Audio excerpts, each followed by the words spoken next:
Page 250 et 251 ka tafsir al-Qur'ana de sura 13. Wasta'ajilunaka hiɓe hawjinirdema bisayyi'ati bone on qabla al-hasanati ko adi moƴƴere nde.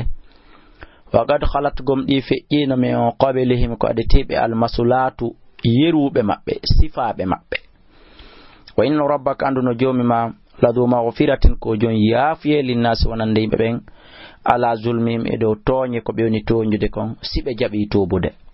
Wa inna rabbaka anduno jomi ma la shadidul iqabi ko tiiɗuɗo lette. Wa yaqulu alladhina hino wiide ɓen kafaru yedduɓe lawla unzila hanno jippine alayhi e dow makko ayatun mande min rabbi morde ka jomi makko.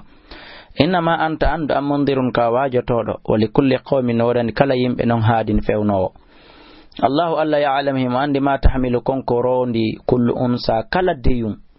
foti ko ibnu adama foti ko mummunte. Wa ma taghidul arham e konko renga on ɗuytata wa ma tazdad e konko renga on ɓeydata. Gissa jano hino ɗon. Wa kullu shay'in e kala hunde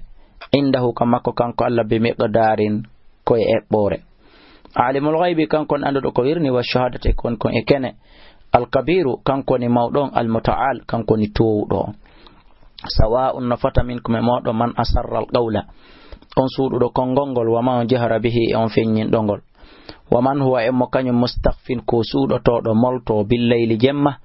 wa saribun e on moltotoɗo bin nahari ñallorma. Lahu hino wodani mo kanko neɗɗo mo aqibatun sansodiroɓe min bayni yadahi immorde yeeso makko min khalfi e ɓawa makko yahfazunahu ɓe no renimo ɓe no winda ko o gollata kon hino filma ko o jokki ko min amrillahi immorde yamirore Allah.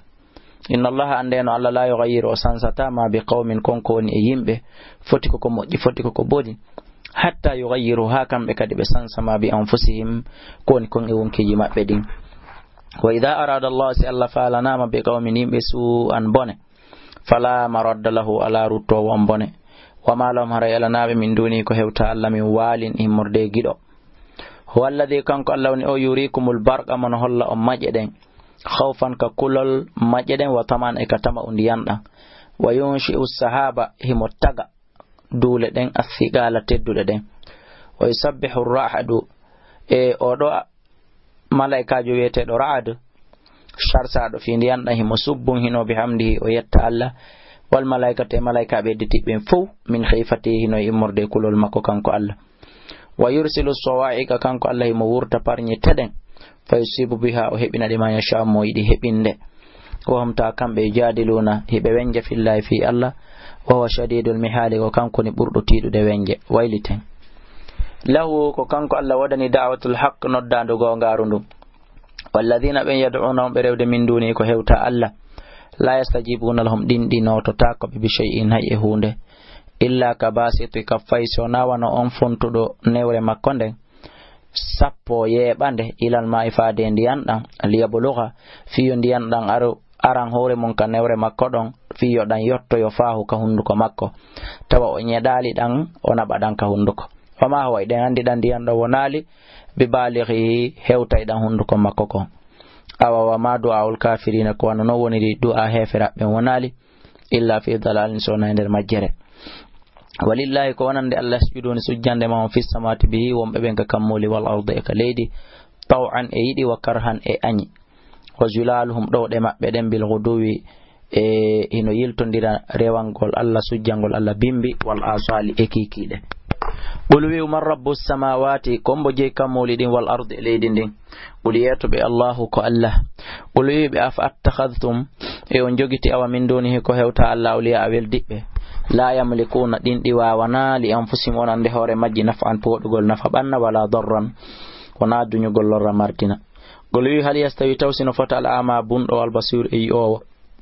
am hal tastawi kahino fota az-zulmatu ni ɓeɗen wan nuru e ndeygu ngu am caalu lillahi ka ɓe waɗanayi Allah shuraka a kafi diɗɗi khalagu hara ɗin no tagi ka khalqihi wono tagu Allah ngu fatashabaha al khalqu hara ko tagu ngun nanditi woni alayhim e dow maɓɓe ha ɓe faytindiri. Qul yeetoɓe Allahu ko Allah khaliqu kulli shay'in woni taguɗo kala hunde wa huwa al wahidu kanko ni goto bajjo al qahharu foluɗo. Anzala o jippini mina sama o yetti ka asama ma andiyan fasalat ɗan ili awdiyatun e jooli bi qadariha embere jooli ɗin fahtamala saylu ilongo rondi zabadan ngufo rabiyan feñuko humbuko wa mimma yuqiduna immorde ko be hubbata ko be huncinta alayhi e hore mudum finnari kandir yite ibtigha ka dabbugol hiliyatin cudari aw mata'in madum niran hoy naftor koy zabadun dun don kadi ko ngufo mithluhu sifaduma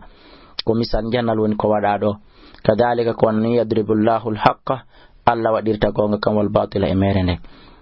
fa amma zabadu amma ngufo fenande hokon fa yadhhabu kon don ko yaha jufa an ko fuuyu ko